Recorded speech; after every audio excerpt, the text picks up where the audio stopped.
माने purchase consideration कितना हुआ,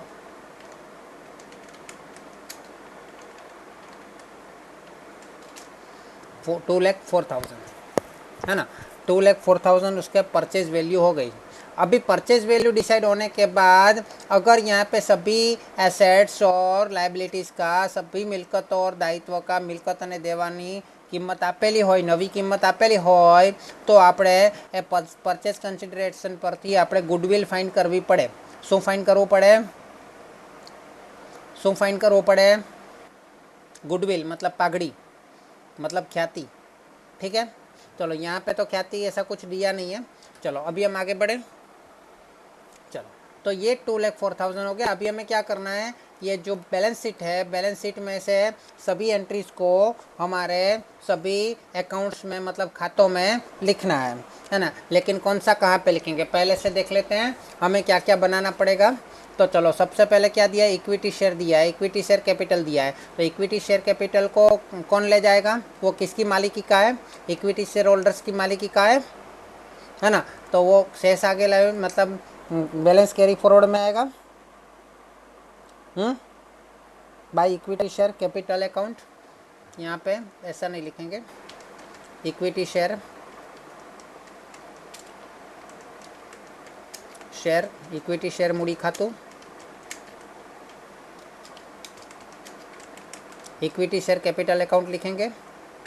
ठीक है, कितना है इक्विटी शेयर, 2 लाख रुपीज़ है। ओके, इसी तरह प्रेफरेंस शेयर कितना है, 50,000 है। तो यहाँ पे क्या लिखेंगे, preference share capital, preference share capital मतलब मूडी खातु कितना है, 50,000 दिया है। ओके, उसके बाद क्या है, यहाँ पे डिबेंचर्स है। डिबेंचर्स को कहाँ पे लिखेंगे, तो डिबेंचर जो है हमारा लायबिलिटीज दायित्व है, तो उसको हम ऊपर एक खाता बनाएंगे, रियलाइजेशन अकाउंट। क्या बनाएंगे, रियलाइजेशन अकाउंट।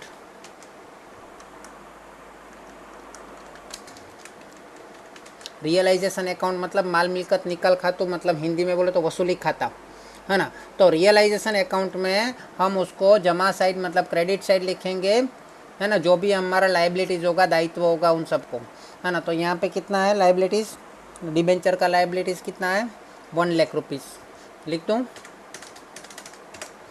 चलो नेक्स्ट क्या है, यहाँ पे क्रेडिटर्स, सन्ड्री क्रेडिटर्स है। क्रेडिटर्स को भी यहीं पे लिख देंगे, मतलब लेनदार 30,000। उसके बाद क्या है, देवी उंडी, बिल्स पेबल कितना है, 2,000। ओके, उसके बाद क्या है, 5,000 प्रोविडेंट फंड है, वो भी लिख देते हैं। तो इतना हमारा लायबिलिटीज़ है, वो उसको बेचेंगे नई कंपनी को, लेकिन हमारे धंधे में से तो वो कम हो जाएगा, इसलिए उसका टोटल करके यहाँ पे इसको बोले तो रियलाइजेशन अकाउंट में लिखना पड़ेगा। ठीक है, चलो और आगे बढ़ते हैं। संपत्ति मतलब एसेट्स में पहले दिया फर्नीचर, तो फर्नीचर 5,000 कहाँ पे लिखेंगे, यहाँ पे डेबिट साइड लिखेंगे रियलाइजेशन अकाउंट में। उसके बाद क्या दिया है, जमीन मकान लैंड एंड बिल्डिंग कितना दिया है, वो 1 लाख दिया है, तो 1 लाख लिखते हैं जमीन मकान। उसके बाद क्या दिया है, प्लांट एंड मशीनरी 1,50,000। उसके बाद क्या दिया है, सब एंट्री हमें कर देनी है बैलेंस शीट में जितना अभी है ना। पागड़ी मतलब हमारा गुडविल पुराना है वो है, तो वो भी लिख देंगे, 20,000 है। उसके बाद क्या दिया है, पैटर्न्स का 2,000 लिख दें, सब कुछ लिख देना है, इतने मार्क्स तो कवर कर ही लेने हैं है ना। उसके बाद है यहाँ पे प्रॉफिट एंड लॉस अकाउंट है ना, वो कोई एसेट या नहीं है, या तो फिर वो लायबिलिटी नहीं है ना। उसको एसेट या लायबिलिटी नहीं बोला जा सकता, लेकिन ये प्रॉफिट हो या लॉस हो, जो भी हो, प्रॉफिट हो या लॉस हो, जो भी हो है ना, ये सब किसका होता है, मालिक का होता है। किसका होता है, ओनर्स का है ना। तो यहाँ पे मेन ओनर कौन है, मेन ओनर किसको कहा जाएगा, इक्विटी शेयर होल्डर को कहा जाएगा तो इसकी एंट्री हम इक्विटी शेयर में करेंगे। कहाँ पे करेंगे? अगर वो एसेट साइड में दिया है तो उसको डेबिट साइड करेंगे। तो इक्विटी शेयर होल्डर्स कहाँ पे? ये रहा, है ना। तो वहाँ पे प्रॉफिट एंड लॉस कहाँ पे लिखेंगे? डेबिट साइड में लिखेंगे। कितना है प्रॉफिट एंड लॉस? बोलो कितना दिया है प्रॉफिट एंड लॉस? 23,500। मेन जो कंपनी के ओनर से वो इक्विटी शेयर होल्डर है।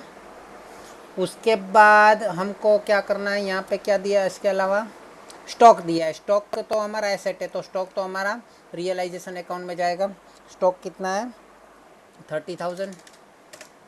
उसके बाद डेप्टर्स भी हो जाएंगे। डेप्टर्स कितने हैं? 50,000 है, माइनस 1,000 बेड डेप्ट है ना। 50,000 माइनस 10, 1,000 गालखा दनामच है। तो जो भी माइनस किया है ना हमने, उसको हम क्रेडिट साइड लिख देंगे। ये डेप्टर्स है ना, उसको ही लिखेंगे यहाँ पे 50,000, है ना। और जो बेड डेप्ट है, बेड डेप्ट रिजर्व है, वो यहाँ पे क्रेडिट साइड लिखेंगे 1,000। क्लियर? ये ध्यान रखना, यहाँ पे मिस्टेक नहीं होनी चाहिए। ओके, चलो उसके बाद क्या करना है? चलो अभी हमको क्या दिया? लेनी हुंडी मतलब बिल्स रिसीवेबल। बिल्स रिसीवेबल कितना है? 3,000। बिल्स रिसीवेबल 3,000, वो भी लिख देते हैं। उसके बाद क्या दिया है? ओके, कैश दिया है, लेकिन कैश के लिए हमें चेक करना पड़ेगा कि कैश वो नई कंपनी लेके जाती है या हमें रखना है ना। तो यहाँ पे हमको थर्ड पॉइंट और फोर्थ पॉइंट पढ़ लेते हैं। तो क्या दिया है? ડિબેન્ચર હોલ્ડરને અગાઉ મળતું હતું તેટલું જ વાર્ષિક વ્યાજ ઉત્પન્ન કરી આપે તેટલી રકમના બ લિમિટેડના 10% डिबेंचर्स अपाए। उसको उसके साथ हम इक्विटी शेयर होल्डर और प्रेफरेंस शेयर होल्डर को कोई लेना देना नहीं है, मतलब उसका कोई टेंशन लेने की ज़रूरत नहीं है अभी के लिए।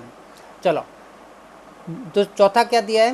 બ લિમિટેડે અલિમિટેડની તમામ મિલકતો, તમામ मतलब બધી જ મિલકતો, એમાં રોકડ પણ આવી ગઈ અને દેવા, તમામ દેવા લઈ લીધા, બધું જ લઈ લીધું, है ना। રોકડ પણ આવી ગઈ। એસા એવું લખેલું હોય રોકડ સિવાયની તમામ મિલકતો, તો આપણે રોકડ લેવાની નથી। અહીંયા રોકડ પણ આવી ગઈ, है ना। तो રોકડ પણ લખી લઈએ। તો રોકડ કેટલી છે? 4,500, 4,500। कैश भी आ गया 4,500।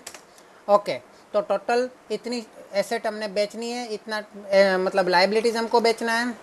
अब हमें देखना है कि इतना सारा हम बेचेंगे और सामने वाले को दे देंगे तो वो कितना दे रहा है हमको? कितना दे रहा है हमको? इक्विटी शेयर प्रेफरेंस शेयर को मिला के कुल कितना दे रहा है? 2,04,000 दे रहा है परचेज प्राइस, है ना। 2,04,000 दे रहा है परचेज प्राइस। कितना दे रहा है?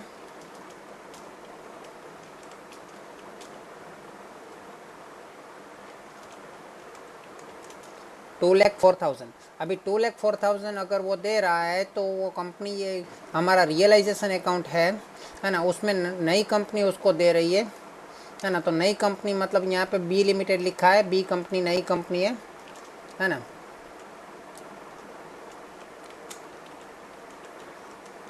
है ना, तो वो दे रही है ना। तो वो दे रही है तो कितना दे रही है? इन सब के सामने 2,04,000 दे रही है। तो यहाँ पे लिख देता हूँ 2,04,000, है ना। और 2,04,000 अगर वो दे रही है, बराबर है, तो वो उस कंपनी के खाते जाएगा। अभी मिला नहीं है हमको, अभी हमको मिला नहीं, खाली दे रही है, उसका वचन हो गया, मतलब डील हो गया, डील फाइनल हो गया। तो यहाँ पे हम क्या एंट्री करेंगे? कंपनी खाते, कंपनी अकाउंट, है ना। तो वो अभी हमको दिया नहीं, अभी तो वो ले जा रही है, ये सब संपत्ति एसेट ले जा रही है, वो ये सब दायित्व मतलब लायबिलिटी ले जा रही है, देवा લઈ જાય છે ને મિલકતો લઈ જાય છે, है ना। મિલકતોને દેવા લઈ જાય છે, તો એ તો હજુ લઈ જાય છે એટલે આ લાભ લેનાર કહેવાય, અને લાભ લેનાર ખાતે ઉધાર થાય અને માલ મિલકત નિકાલ ખાતે જમા થાય, है ना। तो यहाँ पे रियलाइजेशन अकाउंट क्या होगा? क्रेडिट होगा। तो न्यू कंपनी अकाउंट मतलब ब लिमिटेड खातु, બ લિમિટેડ ખાતે ખરીદ કિંમત। તો એ આજે તો ડીલ ફાઇનલ કરી છે એટલે એની ક્રોસ એન્ટ્રી આપણે બ લિમિટેડ ખાતામાં આપીએ 2,04,000 ટુ ધ सॉरी टू माल मिलकत रियलाइजेशन अकाउंट 2,04,000। अभी ये 2,04,000 कैसे दे रही है? 2,04,000 कैसे दे रही है? तो प्रेफरेंस शेयर कितने का दे रही है? तो 1,60,000 के प्रेफरेंस शेयर दे रही है, वो उसकी क्रेडिट साइड लिखेंगे। इक्विटी शेयर का कितना दे रही है? इक्विटी शेयर का 40, सॉरी इक्विटी शेयर का हमने उल्टा तो नहीं कर दिया, हमने उल्टा कर दिया, इक्विटी शेयर का इतना दे रही है ना, और प्रेफरेंस शेयर का यहाँ पे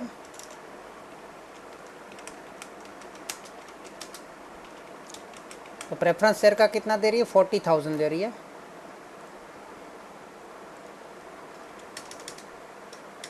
और इक्विटी शेयर का 1,60,000, और कैश कितना दे रही है, 4,000 दे रही है ना।